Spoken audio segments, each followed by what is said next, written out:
Isa sa nagiging problema nating mga may tindahan yung pag nagpipresyo na tayo.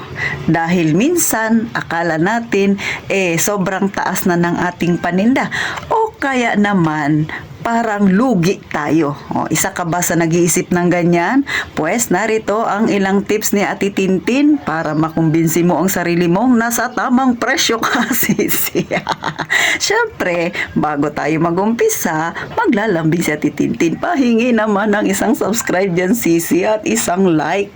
At kung hindi ka busy, pakishare na rin ang video na ito ni Ate Tintin. Sana dumami pa tayong mga may tindahan at sana isama-sama tayo, ha, mga kasari, ha. Itapik natin yung mga mumunting problema na pwedeng makatulong sa atin na hinaharap nating mga may tindahan.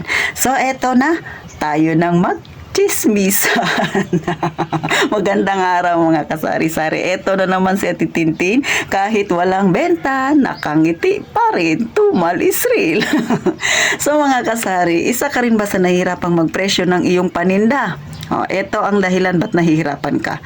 Una, may marites kang customer. Nagsasabi sa'yo, "Te, ang mahal naman ng paninda mo.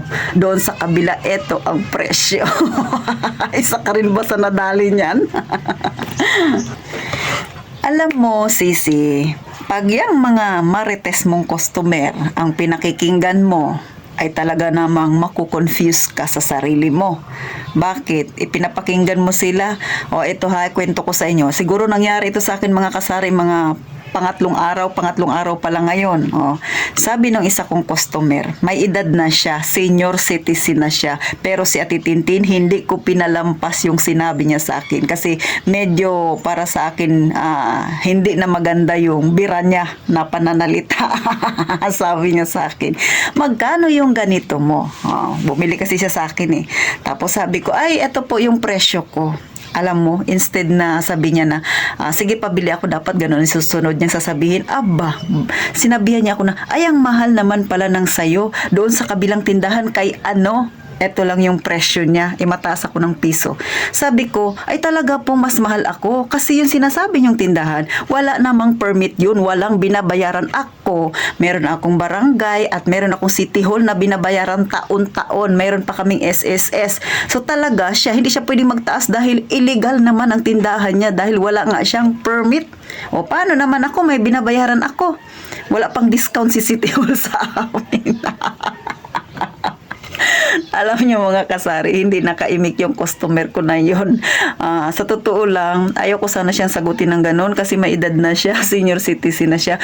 Pero minsan, kailangan nating sabihin sa kanila yung totoo. Kasi akala niya, malaki yung tinubo mo. Hindi niya alam, sakto lang yung iyong presyo. Kasi nga, meron tayong binabayarang permit. Kaya sabi ko sa kanya, okay lang sa isang tindahan na yun na hindi siya magtaas. Talagang magpapababa siya. Bakit? Wala siyang permit. Paano kaming mga may binabayaran? See? Hindi siya nakaimik. Pero dito pa rin siya bumibili sa akin. Kayo ba? Na-experience nyo na ba yan? Yung customer ninyo pagsabihan kayo ng ganyan? Sa totoo lang mga kasari, ako, ayoko sana rin minsan makipagtalo sa mga customer. Pero kapag ganyan na ipinamumukha niya sa akin na mahal yung bilihin ko, ipinamumukha ko rin sa kanya na sakto lang ang presyo ko. Hindi ko alam mga kasari kung kayo ay ganyan din ha. Pero si Ate Tintin, hindi ako papayag na ganon ang tingin nila sa akin. Kasi alam niyo kung bakit? Pag pinalampas mo yung ganyang customer, magmamarites yun sa iba. Sasabihin niya mataas ang presyo mo. Pero pag dyan pa lang sinabihan mo na siya kaagad na ganito yung binabayaran ko at yung isa ay wala, mananahimik yan. Bakit? Alam niya totoo ang sinasabi mo. Wala siya kung magtampo siya sa akin. Sa akin naman, maayos naman yung pagkakasabi ko sa kanya. Ako ba naman sabihan niya ng harap-harapan ng gano'n? Hindi harap-harapan ko rin siyang sasagutin ng katotohanan. So, ganon lang si Ate Tintin mga kasari. Pero sa totoo lang, nagkakaroon ako ng minsan na yung parang bad mood ako. Kasi nga sa mga ganong customer. Pero ayaw kong isipin yun buong maghapon. Pagka natapos yung usapin na yun, inaalis ko sa aking isipan. Bakit? Ayaw kong magkaroon ng negativity mga kasari. Si Ate Tintin ay happy lang lagi. Kita nyo nga sa aking mga vlog, si Ate Tintin ay laging nakangiti kasi ayaw kong magkaroon ng negative na isipin mga kasari. So kayo, hindi ko ko alam kung kayo ay ganyan din at naranasan nyo rin yan. Comment nyo nga dyan sa baba kung ano pa yung mga pinagagawa ng ilan sa mga customer natin na minsan naku-confuse din si tindera. So ano pa? Eto pa. Pagka sinabihan ka na, uy, ang mura naman ng paninda mo, sisi. Sa kabila ay medyo may kamahalan. Nakakaisip na naman si tindera na, baka lugi ako. Sinabihan ng customer na mababa yung paninda mo. Dapat ka bang ma-confuse? Ay hindi. Bakit? Lalo na kung ikaw, nung nagpresyo ka, nakabase ka doon sa iyong resibo. Mga kasari ha, tayong mga tindera, may kanya-kanya tayong style ng pagpipresyo. Pero kadalasan, doon tayo sa percent nakabase. 10%, 15%, minsan nagra-round off na lang tayo kasi nga wala namang 50 centavos. So pagka 50 cents, nagra-round off na lang yun ng piso na kaagad. So ako kasi ganun magpresyo mga kasari. Sabihin na natin 17.50. Syempre gagawin ko ng 18. Kayo ba ay ganun din mga kasari? Kasi hindi mo naman siya pwedeng gawin 16 kasi lugi, sayang pa yung 50 cents. Malaking bagay na yan sa ating mga may tindahan. Pero kung sa tingin ninyo, yung sinabi ni customer ay tama na baka nga kayo ay mababa nga masyado yung paninda mo, mag-double check. Pero sa tingin ko, lahat naman tayong mga tindera ay sa presyo talaga nakatingin, sa resibo nakatingin bago tayo magpresyo mga kasari. So, doon lang tayo, stick lang tayo doon. Huwag mong pakinggan na ikaw ay masyadong mura, ikaw ay masyadong mahal. Kung sa tingin mo naman ay sakto lang yung pagpipresyo mga kasari, ay dyan ka lang. Huwag kang masyadong ma-confuse sa mga pinagsasabi ng mga customer na yan. Kasi minsan may mga customer na gumagawa ng issue. Ngayon, kung sasakay ka sa issue na yan nila, isang araw, hindi mo na mamalayan, meron ka ng kagalit na kabilang tindahan.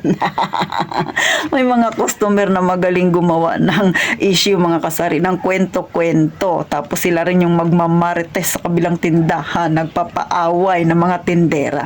So si Ate Tintin, sa medyo 4 na taon ko, ngayong 20, mag-4 na taon na akong eksakto na nagtitindahan, wala akong nakakaaway. Mga beshi ko yung mga taga rito sa amin na mga may tindahan.